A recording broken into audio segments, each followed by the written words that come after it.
Oke, siap. Pertanyaan berikutnya ini mengenai fenomena yang sedang terjadi ya, Dok, ya. Seperti, Ya, awal minggu ini kita, mungkin hebohnya pertama dari sosial media mengenai fetis oke. bungkus ya, Dok, ya.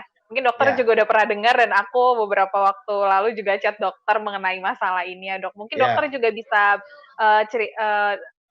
apa namanya, menjelaskan sedikit mengenai fetis ini, Dok, karena mungkin masih banyak juga yang, tabu ya, Dok, ya, mengenai masalah ini dan ternyata juga dari pelajaran, oknum berinisial G ini, banyak juga nih korbannya, Dok. Mungkin dokter bisa detailkan lagi nih, Dok, mengenai ya. fetis.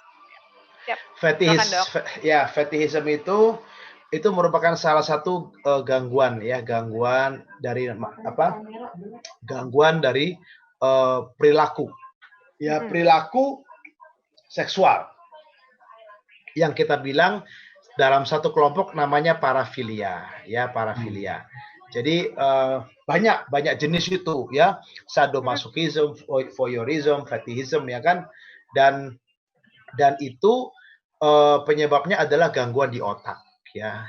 Itu tidak Tidak ada bisa. hubungannya sama hormon juga ya, Dok? Oh, enggak ada hubungan sama hormon. Itu perilaku itu di otak. Jadi pengobatannya juga sedikit sulit karena Oke. pengobatannya itu dia harus dikonseling ya, Mhm. kadang-kadang harus diawasi dan kalau perlu memang penegakan hukum karena itu harus ada efek jerah karena sulit ya. Karena seperti kelainan jiwa ya. Jadi ujung-ujungnya seperti kelainan Hmm. jiwa gitu. Demikian Kak Cecep, Mbak Fia. Oke, berarti, dalam pengobatan, apa namanya, pendekatan secara psikologinya lebih besar ya, Dok, dibandingin Ya, obat. betul. Jadi untuk parafilia atau gangguan seksual, gangguan perilaku seksual itu lebih banyak pengobatannya itu dengan konseling yang memerlukan psikologi, bahkan juga pemuka agama atau juga yang namanya apa namanya social worker, pekerja sosial untuk mendampingi itu lebih banyak ke situ. Demikian Mbak Pia.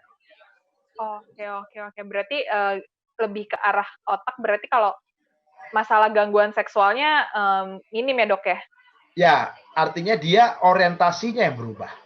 Oke. Ya, jadi fetishism, sadomasochism, sadis itu voyeurism, ya atau yang namanya pedofilia, ya itu Mhm, termasuk dalam kelompok namanya parafilia, mhm. gangguan perilaku, gangguan orientasi. Nah, itu penyebabnya di otak, tidak ada hubungannya dengan hormon. Makanya Hmm. waktu waktu masih ingat nggak kasus yang namanya pedofil yang banyak kasus pedofil itu akhirnya diusulkan untuk hukum kebiri. Ya, Oh iya ya masih dok. ingat nggak hukum Ya. kebiri? Nah, hukum kebiri itu artinya seorang pria disuntik dengan estrogen. Seorang pria disuntik dengan estrogen, sehingga pada saat disuntik estrogen, libidonya drop mati. Tetapi lupa bahwa pada waktu seorang pria disuntik estrogen, maka tidak hanya sekedar libido yang mati, tapi tubuh dia juga mengalami kekacauan.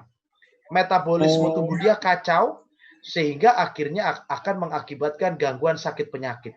Akan Mmm, mengakibatkan yang namanya kadar gula darah naik, kadar kolesterol naik, dan akan ujung-ujungnya apa? Kematian. Nah, Oh.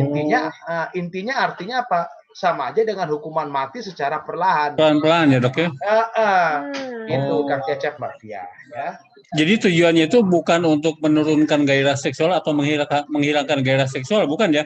Tapi memang Tidak, tujuannya untuk membuat dia untuk mati. ya menghukum mati secara perlahan begitu Ya, kan. ya, ya, mhm, ya, ya, ya. mhm. Siap. Baru paham juga nih dok. Oke. Iya. Iya, ya. Terima kasih sudah nonton. Jangan lupa like, subscribe, dan share ya.